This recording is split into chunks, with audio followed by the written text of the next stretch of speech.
When? Just now. Ew. We're outside. Bird crapped on me. We're supposed to be under an umbrella. Didn't work. Well, welcome to the 7 o'clock talk.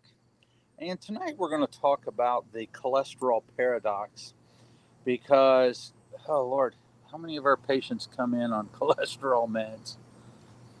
Few of them. And she's the hormone queen. She loves hormones. How important is cholesterol, good cholesterol, Very important to to the your hormones. hormones? You have to have cholesterol, good cholesterol. And so, what does cholesterol give us? Some diseases that cholesterol ties in with: Heart disease. PCOS, Yeah. erectile dysfunction. All the sexual dysfunctions. It also has your nerves, because if your nerves don't have, if you don't have cholesterol, you can't take the myelin. You can't make the myelin sheath around the nerve. So like So MS. MS, neuropathy, all of that, all of those types of things. And so, what's high cholesterol? We're going to get into the paradox now. Like the number? Yeah. I don't know. I don't know anymore. So medically, they say if you're above 200, you're high. Your cholesterol is high. And then the 1950s test, the old tech, is HDLs, LDLs, triglycerides, and you might get VLDLs or remnant LDLs. And so, what we know now is what's important about your cholesterol. It's not the number, but what? What are the The characteristics? size. Size matters. Size matters. And the amount and size. You want them to be fluffy so they can't get through the walls. So, if you're looking at your cholesterol, if you're looking at the old one that says HDLs, LDLs, VLDLs, and triglycerides, let's give you some secrets here. If you look at your total cholesterol to HDL number, that should be less than 3. That ratio should be less than like 3 to 1. If you're starting to see numbers get higher than that, then you are at risk for cardiovascular disease. Um, when we're looking at this, the big thing that we want to do is there are new tests. There's a new test that we've been doing for years now called an NMR. And the problem with the way that we treat cholesterol traditionally, medically, however you want to look at it, is that we just look at the LDL and the total number and we say, hey,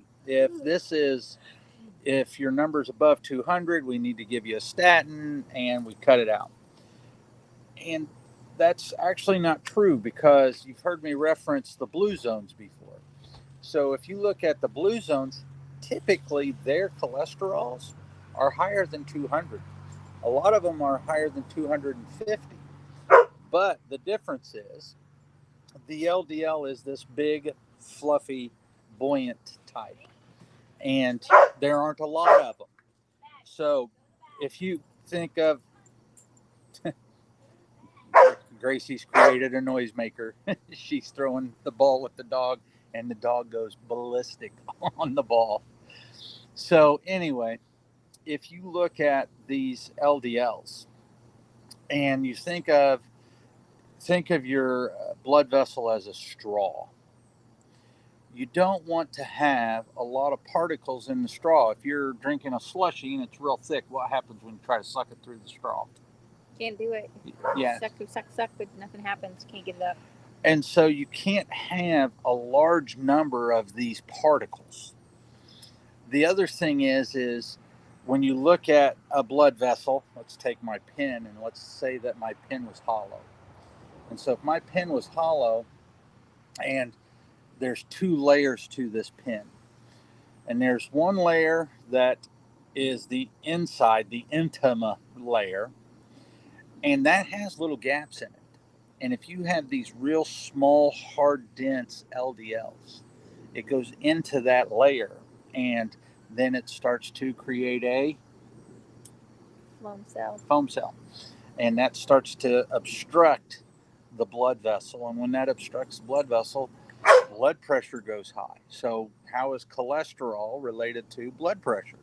If you have lots of these small, dense, hard particles, lots of the APOB 100 or the LP little a, if you have lots of these particles, then you are actively, most likely, scarring and causing that blood vessel to shrink.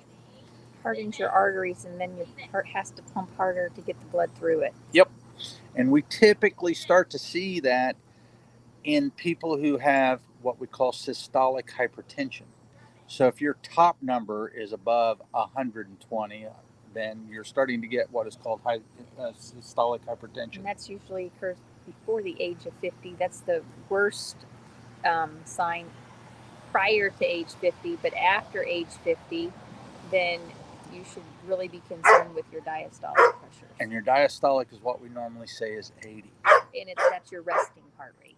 So you need to know what these particles are.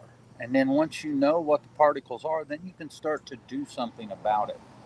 And so, real quick, what are some great things that people can do to start to change their cholesterol number? That's easy and free, and you can do at home. Just exercise. Exercise Cut is a out big sugar. one. Yep, cut out sugar. Control insulin. Hyperinsulinemia causes the LDL to oxidize, and that's what makes it smaller, and that's what makes it burrow in. Decrease your salt, because you actually make fat from salt, or sugar from salt, which creates also fat. Yeah. And then you want to get rid of the trans fats and fake fats and oxidized fats. So basically what she's saying is then in your diet you need to have lots of colors, lots of vegetables, and good sources of protein. And it's very important for these things, because if you think that you can switch from Coke to Coke Zero or Pepsi to Pepsi Zero, whatever the zeros are, it doesn't work that way. When you tax the liver has to either make energy or clean or produce cholesterol. And your liver produces 85% of your cholesterol that you need per day. That's how important cholesterol is.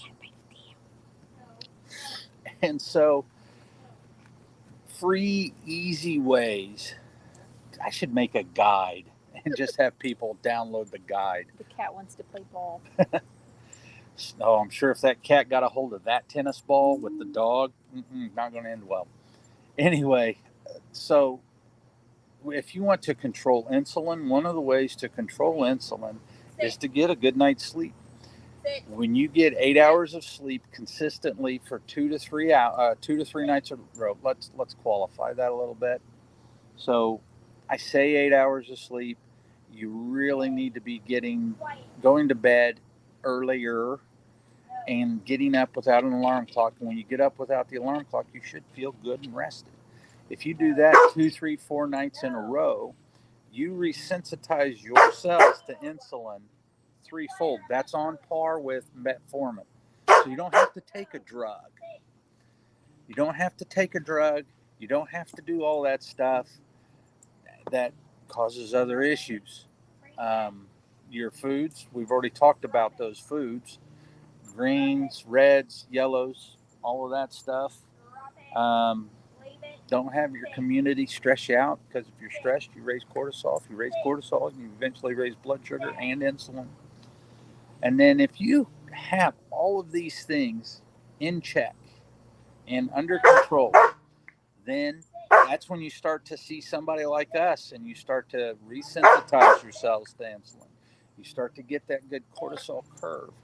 And that leads to people just feeling better, getting their energy back. I mean, if you're tired, you have high cholesterol, and your joints ache, and you have autoimmune diseases, then you really got to start to, hey, release.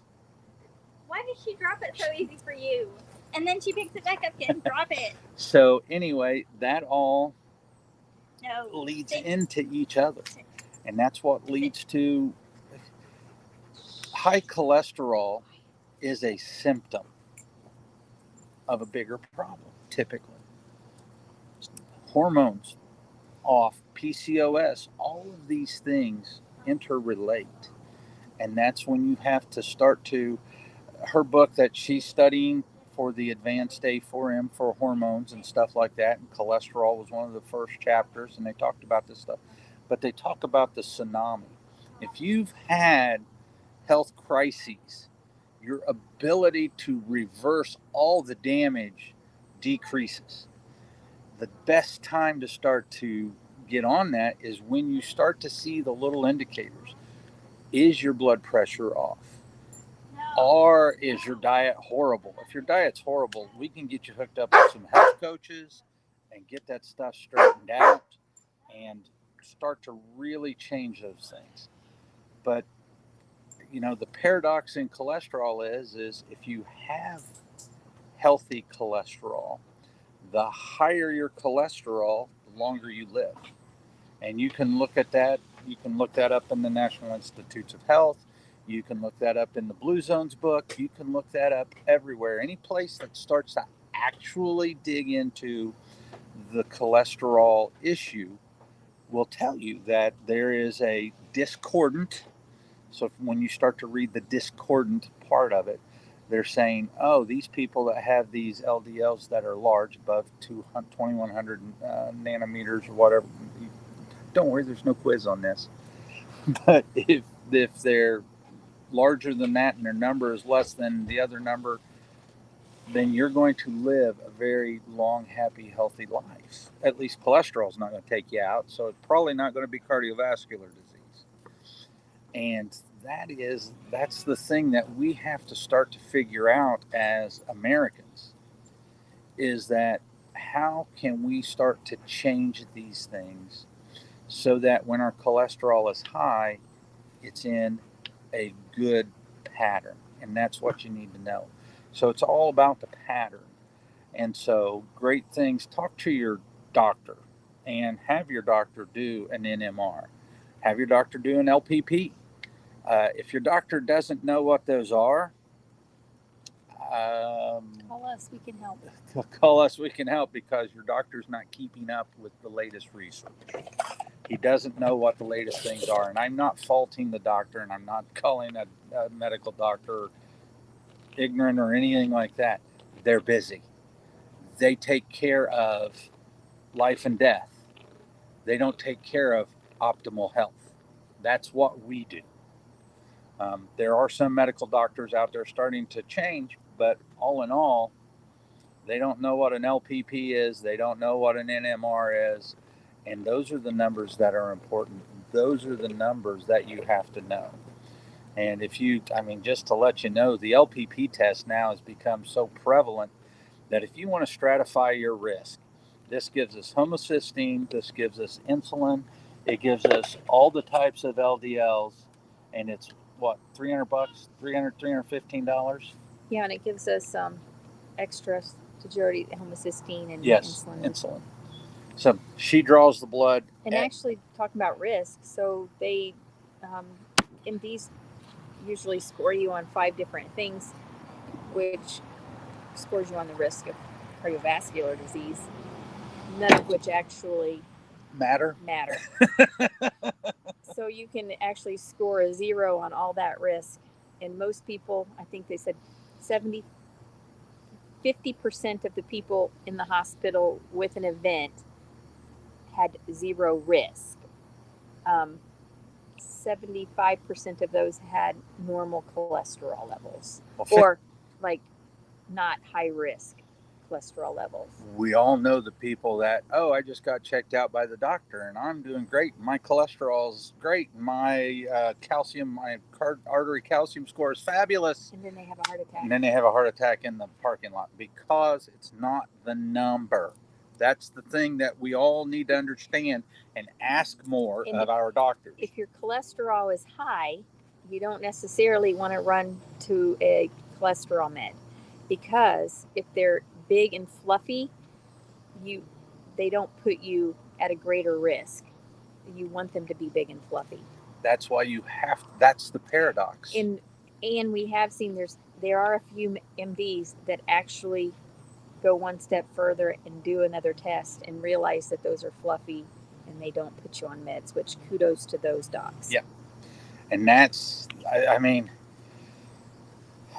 it's the difference between going to a body shop that takes care of all kinds of cars, or hot rod shop, or if you go to a hot rod shop. The hot rod shop's going to dig in a lot deeper. That's what we do.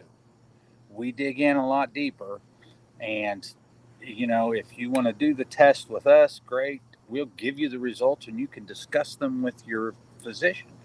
If you want to know how to take care of those things naturally, normally, and start to work on that, we'll help you do that as well. So we're here for you. If you have any questions, don't hesitate to email us or contact us. Dr. Miller at Integrated Health of Indiana, or you can message us via Facebook, Mrs. Indiana Back Doc at gmail.com. We're here to help you straighten out your PCOS, get rid of your tiredness, get rid of your digestive issues. You wouldn't believe how many people we have that we just start to address their dietary issues and they feel better. We just recently had one that went from 160 some odd symptoms down to 32 in how many months? Like 4? 4. It's not hard. It really isn't. So it's just an awareness. It's an awareness, and you have to be willing to do the work. We can't do the work for you. Our health coaches can't do the work for you. We can show you the path, the light, but it's up to you to make the decisions for yourself. Thank you. Have a great evening.